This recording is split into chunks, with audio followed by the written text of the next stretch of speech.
Wanted to talk today a little bit about getting enough sleep. So with sleep, getting enough of it, obviously there's tremendous benefit to it in terms of fat loss, in terms of energy, in terms of productivity, in terms of improving the relationships in your life. But setting the goal of sleeping enough, I want to get 8 hours of sleep, or I want to get 7 hours of sleep, or I want to sleep 30 minutes longer, is an outcome that's a little bit outside of your control. But what you can always control is what you want to focus on, right? So in this case, we're focusing on a sleep ritual. So the time leading up to when you actually go to bed. So there's some activities that you could do that kind of help promote a good restful sleep that's conducive to the good life, that's conducive to, like we talked about, the fat loss, the relationships, the energy, the productivity, feeling good, moving good, just being a part of that good life. So when it comes to a sleep ritual, there's a couple different things that we can talk about. So the first thing is, you have a normal meal a couple hours before.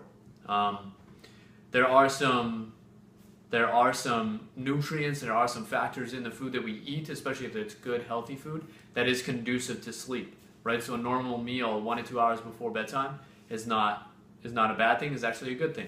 You want to try to minimize alcohol consumption before you go to bed. So a couple hours before bed. You shouldn't be having, guys shouldn't be having much more than 2 drinks kind of thing. So minimal alcohol before you go to bed. Caffeine, got to be careful with caffeine. Obviously caffeine is a stimulant, makes you awake, starts kind of pulsing through your body and kind of heightens your awareness and heightens your arousal. So that's another thing that you can, that you want to minimize before bedtime. And about 8 hours before. So 8 hours before you go to bed, if you typically go to bed at 10 o'clock, 2 o'clock, you'd be shutting down your coffee consumption for the day. So caffeine, take it out. Another thing we can start looking at is kind of activities that promote parasympathetic dominance. So parasympathetic dominance, or the parasympathetic nervous system, is a branch of your nervous system that is involved in relaxation, digestion, kind of mellowing out activities. So activities that promote parasympathetic dominance would be things like foam rolling, stretching. Meditation is fantastic. You can check out the Headspace app. We love that one. Great for producing parasympathetic dominance and transitioning you into a state of relaxation. So shifting to parasympathetic is great as well. Another thing you could do, and we highly recommend, is turning off your electronic devices, about an hour before you go to bed. The blue light in computer screens, in TV screens, in phones is very stimulating, and it actually decreases the production of what's called melatonin in your body, and melatonin is what induces sleep. So that blue light actually decreases melatonin, which decreases your ability to sleep. So you should be shutting that stuff down before. Reading is great. Reading somewhere quietly is even better. Reading something that's boring as hell is probably the best. So that's kind of what we shoot for when it comes to setting up a bedtime ritual. Some people really like taking a bath. They find that a warm bath, that's relaxing. But I wouldn't be taking cold baths or anything like that.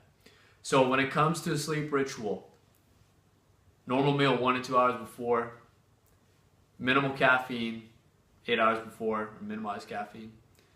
Minimal booze, about 2 drinks.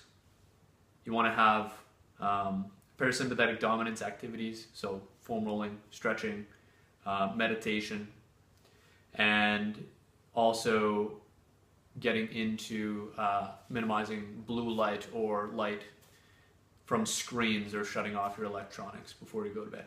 Last thing would just be to dump all your thoughts. I know when I go to bed, a lot of times I have thoughts of the things that I want to do that next day, or the things that I didn't get done on that particular day. And I find that a brain dump, just simply writing out everything that's on my mind before I go to bed, is a great way to kind of detach from those thoughts that tend to stir up in my mind before I go to bed. So that's a great one too. So again, you can't control the actual duration that you sleep, but you can control the sleep ritual that you set up for yourself leading up to bedtime.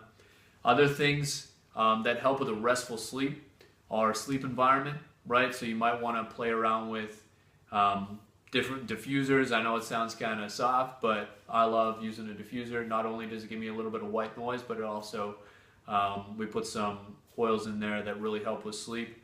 Some lavender, pine is great as well. And really, really dark. I like really, really dark.